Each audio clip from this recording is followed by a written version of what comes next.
Moi, je vais bien et c'est un plaisir de vous retrouver aujourd'hui. Alors, nous allons parler aujourd'hui de la valorisation des acquis de l'expérience. Et c'est un terme qui est peu connu par nombreux, mais qui est très important car ce dernier nous permet de mieux cerner notre insertion professionnelle, de mieux cerner nos compétences oubliées.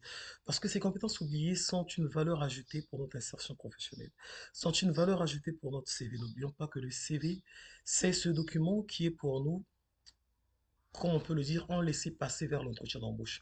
Pas en laisser passer vers l'emploi, mais vers l'entretien d'embauche.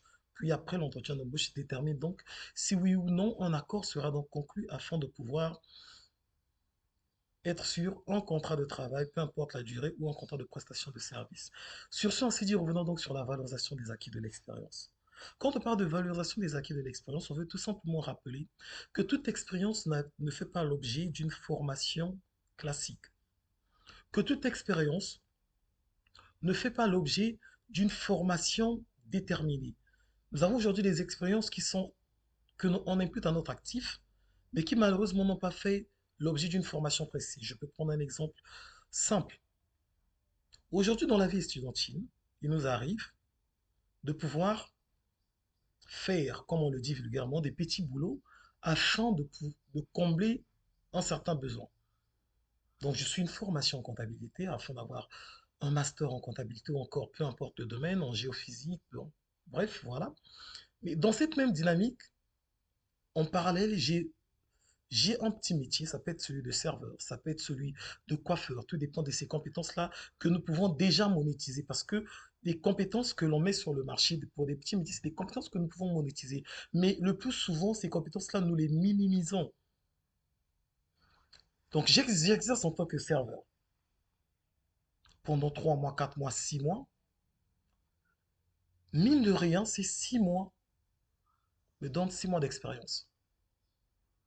Si je suis des études pendant 5 ans, par exemple, pour avoir mon diplôme de master, et que pendant les vacances ou encore pendant ces périodes de congés universitaires, je me consacre à ce métier, qui va faire qu'au bout de 5 ans d'études universitaires, j'aurai peut-être à mon actif 3 années d'expérience professionnelle comme serveur. Vous allez dire, oui, j'ai un master, mais je fais quoi avec un métier de serveur? Je suis désolé. Ce que l'on voit, ce n'est pas le métier, mais c'est les compétences que l'on développe derrière ce métier. Quelles sont les compétences que je développe en tant que serveur? Je tiens à notifier qu'il n'y a pas de sous-métier. Je tiens à notifier qu'il n'y a pas de sous-métier. Et je tiens à rappeler qu'il y a des détenteurs de master au chômage. C'est pour dire que peu importe le métier, le plus important, c'est de bien le faire, de bien connaître ses compétences. Et donc là, je reviens sur la valorisation des acquis de l'expérience. La valorisation des acquis de l'expérience nous permet de valoriser les compétences oubliées ou encore les compétences connues. Parce que même pour ce métier, on ne voit pas que le fait de servir, mais on voit derrière le service, quelles sont les compétences que j'ai eu à développer en exerçant ce métier. Parce que je n'ai pas suivi une formation précise pour devenir serveur. C'est mon sens d'adaptabilité, de flexibilité. J'ai développé des compétences sur l'accueil de la clientèle, le travail sous pression, le travail d'équipe. Toutes ces compétences que l'on développe derrière ce métier sont des éléments qu'on impute dans la valorisation des acquis de l'expérience. J'espère que l'on se comprend ou j'espère que je me fais comprendre. C'est un élément qui est très important. C'est une façon de dire à la jeunesse aujourd'hui, ne négligez pas les petits boulots que vous faites. Pour une petite anecdote, j'ai eu dernièrement à recevoir une jeune dame. Dans son parcours, elle avait eu à effectuer beaucoup de petits métiers. Bon, je ne vais pas aller sur le volet social pour dire qu'elle était orpheline. Bon, ça, c'est notre paire de manches. Mais elle avait exercé beaucoup de petits métiers. Elle me dit à la fin, mais coach, je fais comment? Est-ce que je dois mettre tous ces petits métiers dans mon CV? Ou bien je mets simplement la licence, puisque maintenant j'ai ma licence. Elle est fait licence en gestion des ressources humaines. Maintenant j'ai la licence, je mets en avant ma licence. Puis après, j'attends le boulot. J'ai dit, mais c'est pas possible. Tu as 25 ans, tu as une licence, c'est bien. 25 ans, si on calcule dans la logique des choses, la licence, formation classique 18 ans, tu as le bac, la licence plus 3 années, c'est 21 ans. Donc quand j'ajoute plus 4 ans, on va se dire que tu as peut-être eu à redoubler des classes. Qu'est-ce qui s'est passé? Un bon RH a le temps d'analyser tous ces détails pour connaître où on va. Est-ce que tu es la perle rare?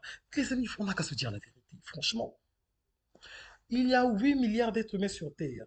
Toi, on te dépose, tu as une opportunité, tu te dis, bon, attends, le temps que tu es là, à côté, il y a une autre personne qui a la licence aussi, mais pose-toi la question, est-ce que celui qui a la licence, il n'a que la licence ou bien il y a un plus? Pour toi, ces petites expériences, ça sont le plus. Et donc, à cette dernière, je l'ai dit non. Nous allons lister les expériences. On a plus mis en avant les compétences qu'elle a eu à développer par rapport à chaque expérience. On a eu à rédiger un CV mixte, donc avec un volet thématique et un volet, comme vous le savez pertinemment, retour chronologique. On a élaboré un CV mixte qui a mis en avant les compétences qu'elle a eu à développer lors de ces différents stades et de ces différents métiers. Ce qui a fait que, en moins de 3 mois, cette dernière a eu à décrocher un emploi. Donc, les, les expériences doivent être valorisées. Cette procédure, cependant, pour le Congo-Brazzaville, malheureusement, n'est pas encore bien formalisée. Cependant, dans d'autres pays, cette procédure est formalisée. Vous pouvez aller avec les différentes attestations de l'employeur que vous avez, ou encore l'attestation de l'employeur accompagnée des différents certificats de travail que vous avez, pour dire que j'ai travaillé dans telle entreprise pendant 2 ans en qualité 2, la banque pendant 3 ans en qualité 2. Quand vous allez faire il y a un certain temps, quand ce temps-là est additionné, ce temps est équivaut à un diplôme précis. Je m'explique.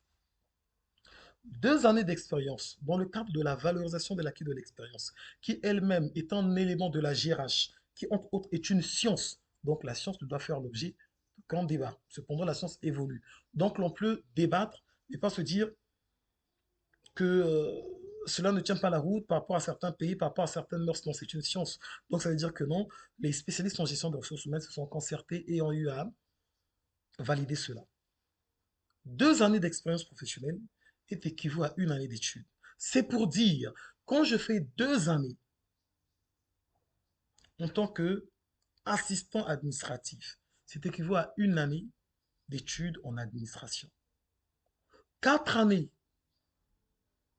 d'expérience en tant qu'assistant administratif est équivaut à 2 années d'études en administration. Soit, si j'ai un BTS, soit une maîtrise. Si j'avais un bac à la base, après 4 années d'expérience en administration, cela est équivalent donc à un BTS en administration. Donc la valorisation c'est un principe qui a à ce volet administratif, à ce volet procédural. Mais ce que nous devons nous retenir pour aujourd'hui d'abord, c'est le volet psychologique, comportemental et compétences.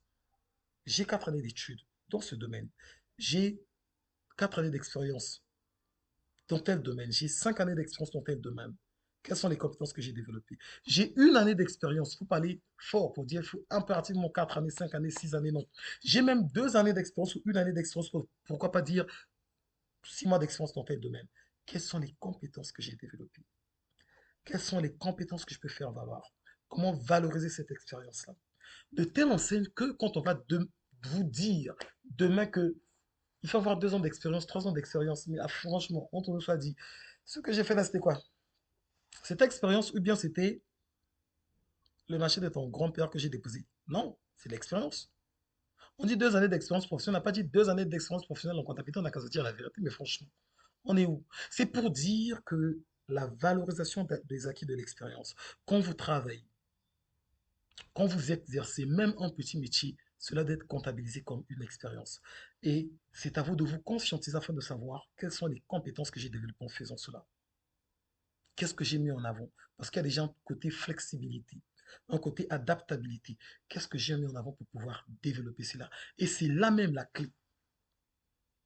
Parce que nous sommes actuellement à l'ère de la compétence. Il vaut mieux embaucher une personne qui a 15, 20 compétences qu'embaucher une personne qui a 2 compétences. Parce que celle qui a 2 compétences, si une machine peut faire mieux, on fait comment? On remplace la personne, mais quand tu as 20 compétences, tu crées une boucle autour de toi. Tu deviens pas irremplaçable, c'est quand même un peu trop fort, mais tu deviens très important. Tu deviens une clé. Sur ce, ainsi, je reviens sur la valorisation des acquis de l'expérience pour dire que c'est un élément important. Nous avons vu le premier volet aujourd'hui, nous allons voir les autres volets, donc le volet administratif de la valorisation de l'acquis de l'expérience qui se fait dans d'autres cieux, et je l'espère bien que tout sera mis sur place pour que même dans notre pays, qui est le Congo Brazzaville, que l'on puisse parler aussi de valorisation de l'acquis de l'expérience et voir comment l'implémenter. Parce que nous avons plusieurs jeunes qui ont eu à travailler, travailler, travailler, qui n'ont pas eu malheureusement à suivre une formation classique dans une structure précise, mais qui ont eu à développer des compétences. Que fait-on d'eux? Va-t-on dire que ces derniers n'ont pas de diplôme, par exemple, pour laquelle ils n'ont pas droit à un poste plus développé ou plus élevé? Que va-t-on faire? Ça, c'est une autre paire de manches. Ceci, on s'est dit, je vous remercie, on se dit à très bientôt pour la suite des événements.